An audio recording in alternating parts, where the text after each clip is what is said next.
Halo, apa kabar pemirsa? Bertemu lagi bersama saya Ayu Rahmawati dalam Warta Parlamentaria. Kami sudah menyiapkan beragam informasi seputar kinerja dan kegiatan anggota DPR RI. Dan pemirsa, inilah Warta Parlamentaria selengkapnya.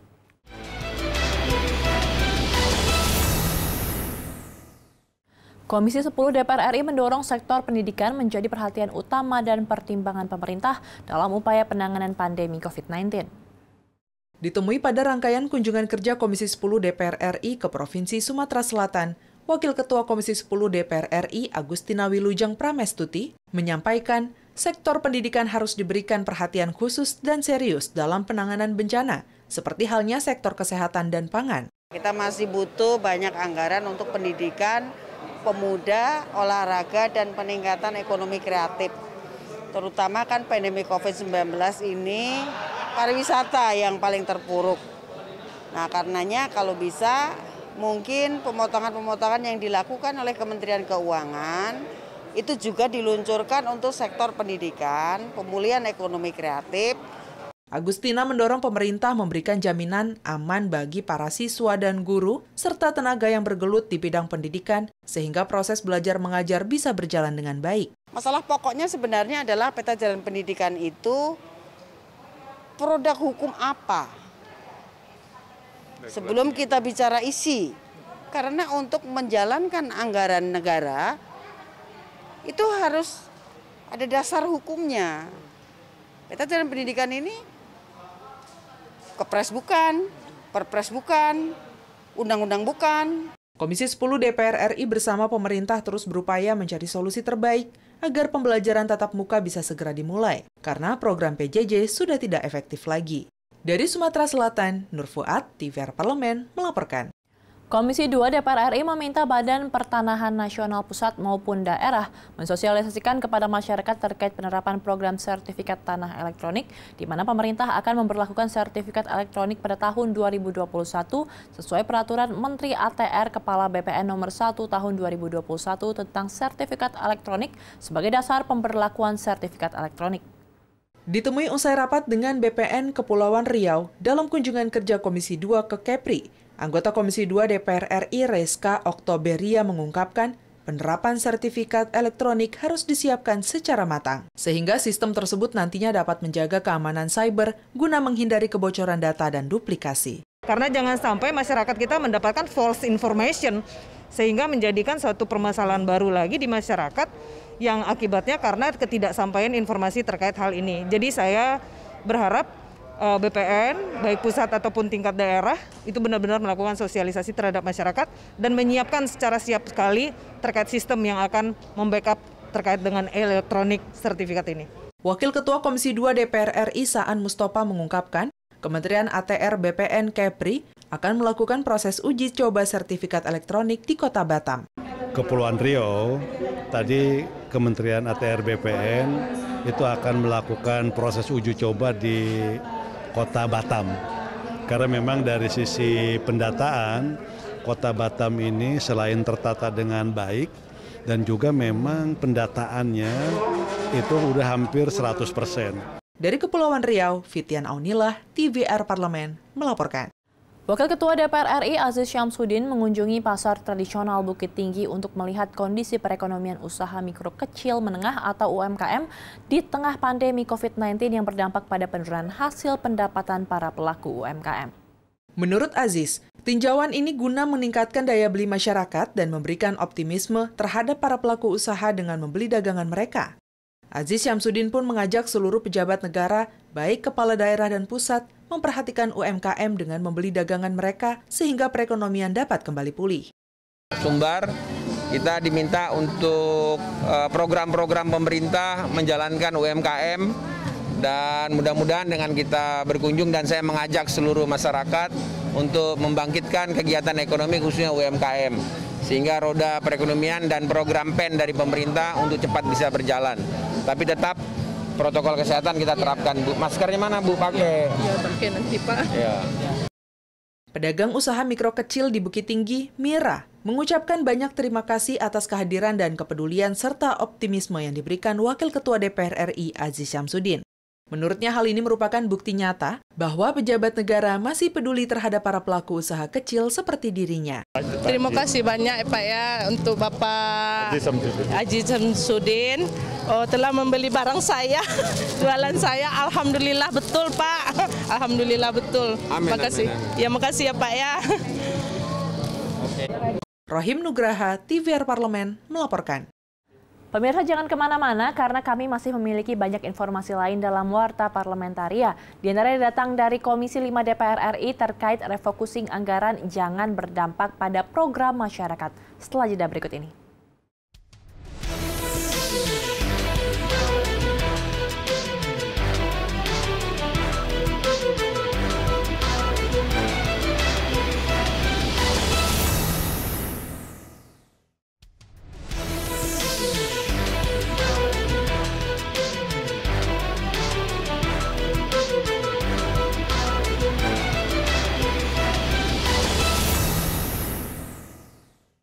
Komisi 5 DPR RI meminta refocusing anggaran Kementerian Pekerjaan Umum dan Perumahan Rakyat menyasar pada pembiayaan rutin dan tidak pada program-program yang berhubungan langsung dengan kepentingan masyarakat.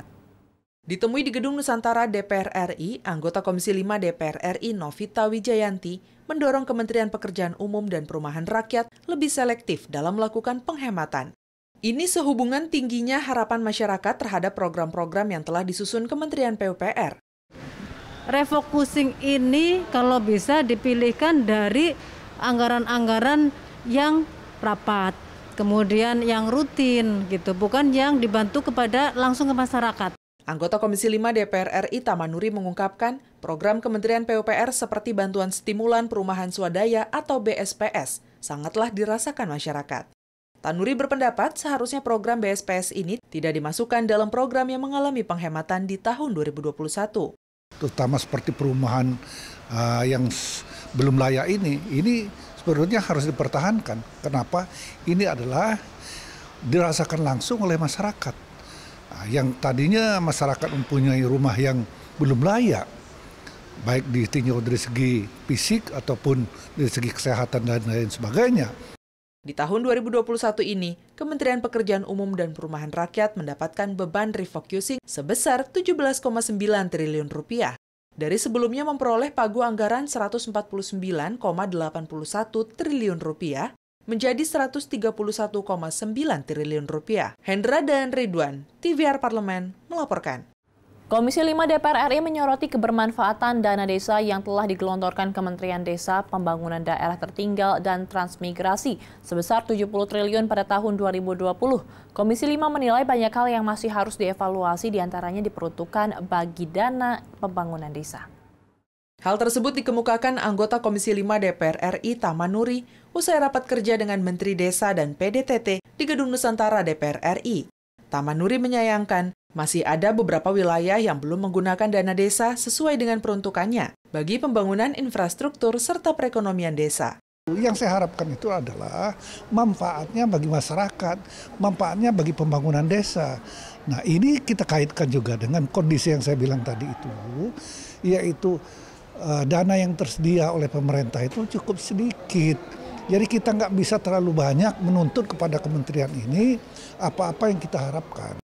Anggota Komisi 10 DPR RI Sudewo menyayangkan program baru Kementerian Desa dan PDTT yang justru tidak berkaitan dengan ekonomi desa. Langkah ini menurut Sudewo membuktikan Kementerian Desa dan PDTT belum fokus dalam membuat program. Tapi malah dibuat program yang begitu banyaknya sehingga justru tidak bisa fokus, tidak bisa untuk prioritas dalam rangka pemberdayaan ekonomi masyarakat di desa. Sejumlah dana desa yang dianggarkan pada tahun 2021 mengalami kenaikan menjadi 72 triliun. Dana ini diharapkan mampu mengentaskan kemiskinan di tingkat desa, khususnya di masa pandemi COVID-19. Alda dan Rifki, TVR Parlemen melaporkan. Terkait rencana penerapan sertifikat tanah elektronik, Komisi 2 DPR RI menilai hal ini perlu dikaji ulang.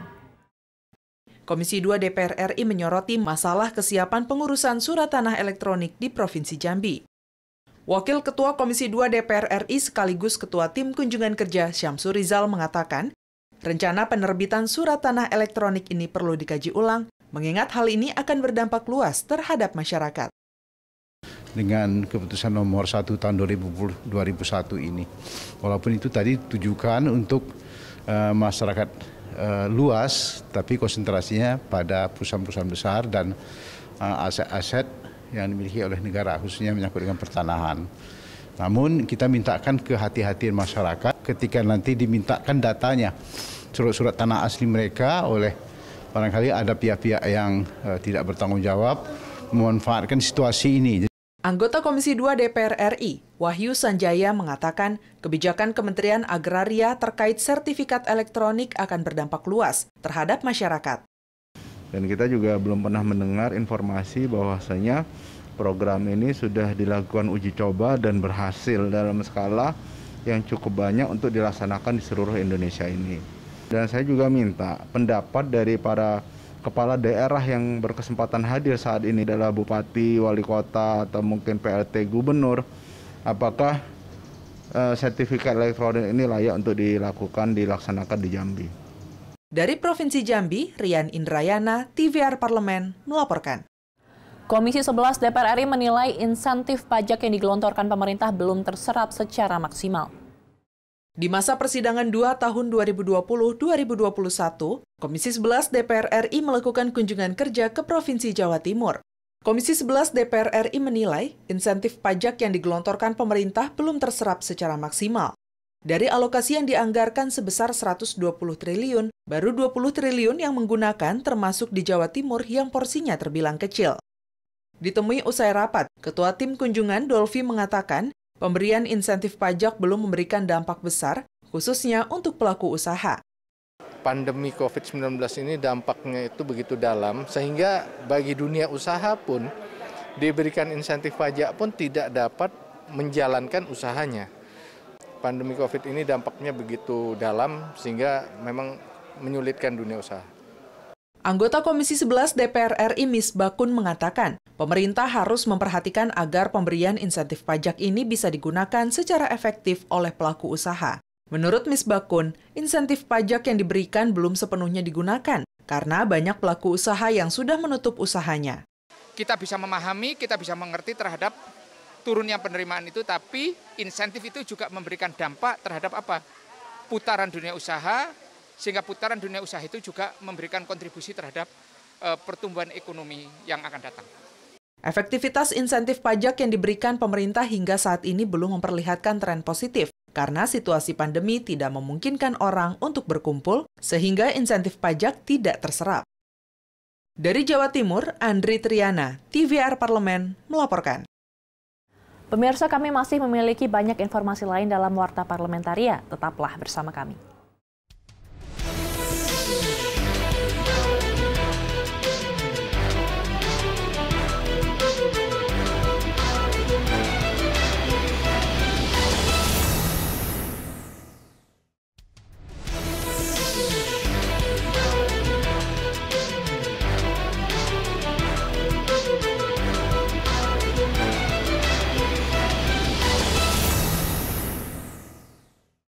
Di tengah kondisi pandemi COVID-19, pasokan pangan di Pulau Bali aman terkendali. Ditemui usai meninjau gudang Bulog yang berlokasi di Desa Sempidi, Kecamatan Mengwi, Kabupaten Badung, Provinsi Bali, Ketua Komisi 4 DPR RI Sudin mengapresiasi kinerja Bulog yang telah menyuplai kebutuhan pangan di Bali, sehingga kebutuhan masyarakat terpenuhi. Meski pasokan kebutuhan pokok Bali berasal dari Nusa Tenggara Barat dan Jawa Timur, Sudin tetap mengapresiasi karena Bali masih mendapat pasokan dari daerah sekitarnya. Sudin mendorong Bulog agar bisa bergabung ke dalam Badan Pangan Nasional. Dengan adanya Bulog di Badan Pangan Nasional, diharapkan peranan Bulog bisa berubah secara signifikan. Menurut Sudin, Bulog harus diperjelas akan berorientasi pada keuntungan atau berbentuk Badan Pangan Nasional. Badan Pangan Nasional dengan Bulog beda. Jadi tadi usulan saya, kenapa waktu 5 tahun lalu kami membuat Badan Pangan Nasional, ya fungsinya tuh Bulog nanti masuk ke dalam Badan Pangan Nasional, langsung di bawah Presiden. Kalau sekarang kan Bulog nih, satu sisi komersial, satu sisi sosial, PSO. Nah ini kan kendalanya kan di sini. Anggota Komisi 4 DPR RI Imade Urip mengatakan, jika Bulog dikembalikan lagi menjadi lembaga non-kementerian, maka akan semakin mudah dalam menjalankan tugas pokok dan fungsinya. Imade Urip menyebut DPR akan membuat regulasi yang dapat mendukung kinerja Bulog di masa depan. Misalnya sekarang status Bulog itu kan sebagai perum, kita kembalikan lagi kepada status yang terdahulu, yaitu LPD, lembaga pemerintah non departemen, yang bertanggung jawab langsung kepada Presiden.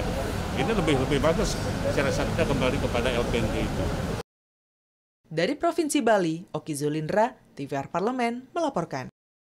Komisi 7 DPR RI menyerap masukan dalam rangka penyusunan rancangan Undang-Undang Energi Baru Terbarukan atau RUU EBT di IPB, mengingat potensi energi baru terbarukan di Indonesia sangat besar. DPR RI berkomitmen untuk menyelesaikan rancangan undang-undang ini dalam upaya menjaga lingkungan hidup demi kepentingan generasi bangsa. Ditemui usai pertemuan dengan Rektor IPB Universitas, Kepala LPPM IPB University, Dirjen Energi Baru Terbarukan Kementerian SDM RI, Direktur Energi Primer PT PLN, Wakil Ketua Komisi 7 DPR RI Edi Suparno mengatakan, undang-undang ini sangat strategis, mengingat jika kita mengandalkan energi berbasis fosil tentunya akan habis. Edi Suparno menambahkan potensi energi baru terbarukan sangat besar tetapi sampai saat ini belum dikelola dengan maksimal. Ya, dan ini merupakan keniscayaan. Fosil akan habis, sementara kita masih memiliki potensi energi terbarukan yang begitu besar yang tidak dapat kita kelola sampai saat ini, yang memang perlu pengelolaannya.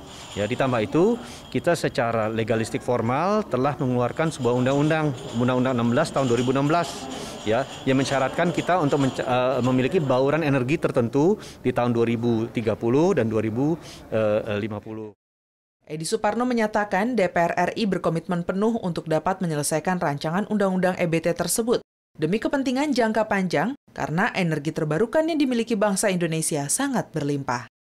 Kita harus memelihara undang-undang ini agar bisa selain meningkatkan bauran energi kita juga bisa memelihara lingkungan hidup secara baik, ya, karena ini merupakan salah satu tujuan kita untuk mengembangkan energi terbarukan ke depan. Dari Provinsi Jawa Timur, Ridwan, TVR Parlemen melaporkan. Pusat Kajian Akuntabilitas Keuangan Negara Badan Keahlian DPR RI menggelar konseling dengan Badan Pemeriksa Keuangan Republik Indonesia. Kepala Pusat Kajian Akuntabilitas Keuangan Negara, Badan Keahlian DPR RI, Helmizar mengatakan konseling ini sangat penting dan strategis karena bertujuan untuk melakukan pendalaman dan memperketat pemahaman serta tambahan data bagi PKAKN terkait perkembangan proses tindak lanjut rekomendasi BPK-RI. Kegiatan ini melibatkan jajaran terkait diantaranya Kementerian Koperasi, Usaha Kecil dan Menengah, akademisi, dan para pelaku usaha dalam konfirmasi untuk proses pendalaman kebijakan. Yang belum kami dapatkan adalah apakah benar-benar UMKM itu meningkat karena bentuk UMKM-nya itu ada atau mereka melakukan kegiatan dengan sistem online atau digital. Itu yang kita sedang menemukan. Kalau data-datanya itu lengkap mungkin bisa menjadi satu. Sejak pandemi COVID, terjadi penurunan pendapatan dari sektor UMKM sebesar 40 hingga 80%. Berdasarkan studi baru Bappenas tahun 2020, penurunan ini mengakibatkan sejumlah persoalan di antaranya penurunan penjualan, bahan baku yang terbatas dan semakin mahal, serta kesulitan untuk mendistribusikan produk usaha. Tetapi pada saat terjadinya krisis, seluruh UMKM itu mengalami penurunan yang cukup signifikan. Kalau dilihat rata-rata tenaga kerjanya misalnya 5 orang saja satu UMKM, sudah berapa tenaga kerja yang tertampung di UMKM tersebut. Tetapi dengan terjadinya COVID juga, sudah berapa puluh juta juga yang tidak mendapatkan pekerjaan. Tegar Aziz, TVR Parlemen, melaporkan. Demikianlah pemirsa beragam informasi seputar aktivitas DPR RI yang sudah kami susun dalam Warta Parlamentaria. Saya Rahmawati beserta kerabat kerja yang bertugas undur diri. Terima kasih atas perhatian Anda. Sampai jumpa.